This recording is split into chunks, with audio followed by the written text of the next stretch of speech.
No, the preparation is, for me is the same, because we need to stay ready to play or to stay in the bench, because the team sometimes they need a lot of fresh players, and I am focused for the next game.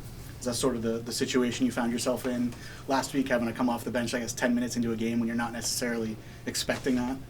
Yeah. The situation difficult because I stay in the bench. It's very cold there, and after we need to start to play, hard. But I love that because we need to stay ready, Caleb? I know obviously you've been out of the league you took a year off and now you're back. It's been now 2 years and 9 days since you scored a goal in MLS. Do you have any extra pressure going in now as a starter to contribute? Pressure for me? Yes. No. I never have pressure because I love the game, Sometimes I take a score, sometimes no. The more important thing is I need play for the team, not for me, And here in MLS, I have a lot of trophies, but together with the group, no only me. And this is the more important part for me. Did you have a follow-up, Caleb? Nope. Guys? Maxi, great to see you again. You were obviously very close with Campania. About his injury, have you guys talked about it? What's the feeling, and how excited are you for the opportunity on Saturday? Oh yeah, I don't like when Campana go out, I know the Campana is a good person, good player. We stay together all the time, we drink mate, talk all the time, but he needs rest well now, and we need to understand we need 3 points versus New York for sure, because we don't have a good result in the first game. But the more important thing for me is we need to understand the situation and play 100% the last game. You play with a lot of good players in Portland, like Sebastian and other guys too, and also in Texas. How different is Carlos Hill compared to those guys? Carles? Yeah. Carles is an amazing player. Very smart. He have a lot of technique. I love play with him. In this class, it's very important. We come here a lot of new players. It's difficult for him to understand, but we are on the same page. And just lastly, you play in a lot of different stadiums, a lot of surface, but every time someone plays New York City, the surface comes on. Talking about playing the baseball stadium, it's a little different. Do you feel any difference at all? Yeah, it's a difficult field because it's very short, different than us at home. But it's 11 versus 11, the field, no problem. We need to understand the situation and play the same game. Guillermo, did you have a question? Ya. Hola Maxi, ¿cómo estás? Guillermo Marco para Boston Más Deporte. Te toca este fin de semana lo más probable comandar el ataque revolucionario. En ese proceso, ¿qué es lo que te acomoda más en esa posición de delantero? ¿Ir por el centro? ¿Ir por los extremos? ¿Gana por el centro? ¿Qué es lo que más crees tú que te va a beneficiar en tu juego? No, la verdad me ha tocado jugar en diferentes posiciones en mi carrera. Juego por derecha, por izquierda, de falso 9, de 9, de 10. La verdad que donde me toca estar trato de hacerlo mejor, ayudar al equipo. Sabemos que hoy estamos en deuda con el gol, que necesitamos convertir, agarrar confianza y saber que el equipo tiene que estar atento al 100% y en la posición que me toque estar voy a tratar de brindar lo mejor. Go to Sam and Seth on Zoom. Sam, you're unmuted now. Hey Maxi, thanks for joining us. I just wanted to ask, obviously the team is coming off a difficult season and the team hasn't exactly had a great start to this season. So just how important is it to have a good performance and hopefully we get 3 points on Saturday? Yeah, it's very important for us, for the fans too. We know the first third game, we don't have a good result, but the more important thing is the next game. We are focused and we're training very well this week. We need 3 points. One more question from Seth. Seth, you're unmuted now. Hi, Maxi. I'm sure the lack of goals is frustrating, but is there also maybe even a hunger from someone like you and maybe even an excitement that you could be the first one to score the goal in 2025 for the Revs? Yeah, for sure. When I come here, I have A lot of options. I play last game like a 90 minute. I feel good, but we need take a score. Not only me, the players too. We create a lot of chances. The more important thing is we need to stay together and understand. The more important is play for the group, and we need to play hard the next game. Good. No, I think the group has the right perspective because for this group, it's 3 games into the journey. For most of the guys, last year has nothing to do with them. So it's a bit unfair to pile on last year onto this group this year. And if it's a new team, there shouldn't be piled on the pressure after 3 games. We get that will happen. That's fine. There's no problem. We don't worry about that. But it's important that we stay in our reality, and stay in our process. And I said it, that reality means we're very objective, and we know we need to improve. But we also know the good too. And we also know who we played. And I go back to that first game was a good result. Everybody felt it was a good result. And then we just lost to 2 very good teams, top 2 teams in the East, and they were very tight games. We're in that game. We're in both those games in the second half. So we know we need to improve in the attack. We need to score goals to win. And if we keep following the process and we stay in our reality, then eventually we're gonna score goals and we're gonna start winning games, and then obviously we're off and running and we're on track. Caleb? Coach, obviously you guys are playing in Yankee Stadium this week. The field is shorter, 6 yards in length, 5 yards in width. How much does that make a difference to you guys? How much in your preparation do you guys have to prepare for playing on a smaller field? Yeah, it makes a difference. There's no doubt. It's tight. It's narrow. Yesterday when we did our tactical work, we lined the pitch with the width that we're going to see in this next game, so the guys can get used to it. Is it a massive deal? No, but it's definitely something you gotta keep in mind because there's definitely less width in the game, and the orientation of it all is a bit wonky, just in general, because of the way it's orientated in the stadium, in the outfield.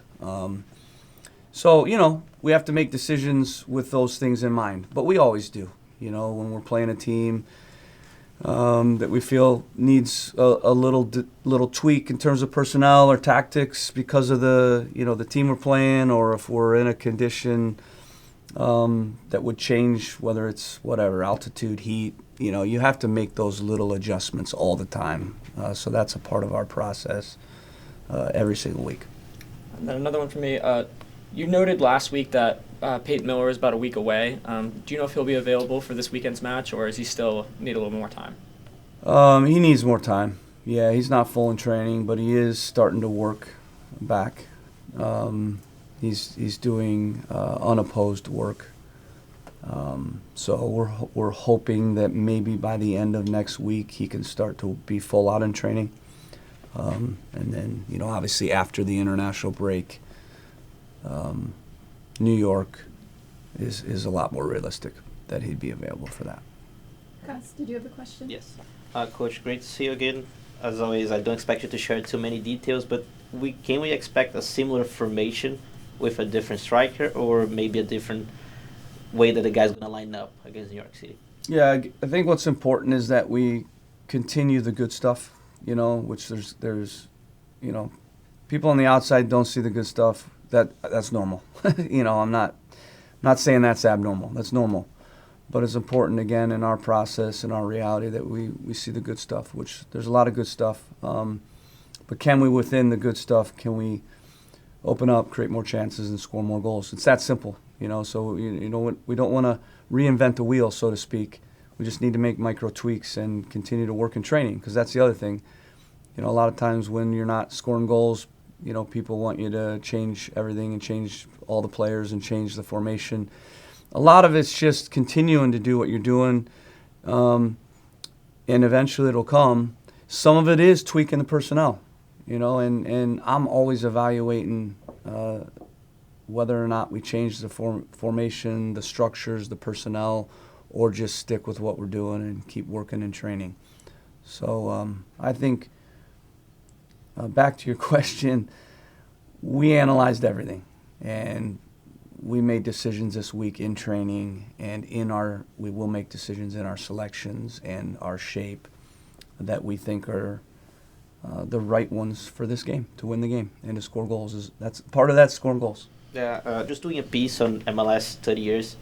If I'm not wrong, if the internet's not wrong, you've been in the league since '98. So it's about 27 years. You're 50 years old now, so a little bit, half of your life in MLS. Can you just talk a little bit about how MLS was back then for you, getting to the league, and how do you see the league now? Now you're dating me. Now you're making me feel real old. You know, I love this game. I love this sport. I love this league. I love this country. I'm proud, you know, that I came up through every rung, really. You know, as a player, I played at every rung. You know, youth national teams, obviously, college, and then the pros, you know, short, you know, got injured. And then the same thing coaching. You know, I've been in every rung, youth national teams, college, and pros. So this is my life. It's my passion. I don't see it as a job. It's everything to me. Got a lot of gray hairs, obviously, on the coaching side of it over the last 23 years, but I wouldn't do it any other way. And I love where I'm at, too, with the Revs, just being here and being part of this project and my family living in this community. So I'm you know, people might think it's really hard for me right now. It is, because we haven't won, but you know, for me, I'm just so excited about every day with this group of players and helping them and continuing to develop them that, you know, I'm not down. I'm excited. I'm excited about this group. So, and I hope that I can continue to be here with the Revs and in this league for many more years to come. Guillermo, did you have a question? Go to Frank DeLappa on Zoom. Frank, you're unmuted now. Great, hey Caleb. Back line has been effective in the first three games. That last game against Philly, it looked like Mamadou Fofana might have been injured on a challenge. Just a question about his condition and maybe what your take was and the team's take was on that play. Yeah, he got kind of stomped.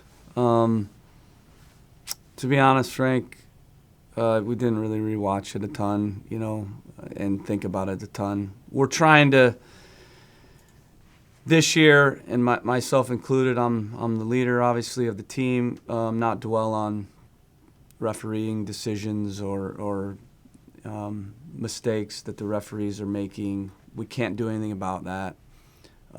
It's a waste of time and energy. It's frustrating, for sure, when things like that happen. You know, I felt like we should have gotten at least a draw against Columbus. I did not feel they should have overturned the original call, that it wasn't clear and obvious. But it doesn't do any good to waste time and energy on that. You know, so is it a foul on Mamadou? Yes. It obviously affected him from there. The tough part with the new rule is it's a legitimate foul and it's a legitimate injury, and he has to now, with a legitimate injury, he has to sit out. You know, I don't like that rule. I don't mind the rule, but I hate it in that scenario, if that makes sense, because the rules for people, players and teams that are stalling, and he clearly was injured.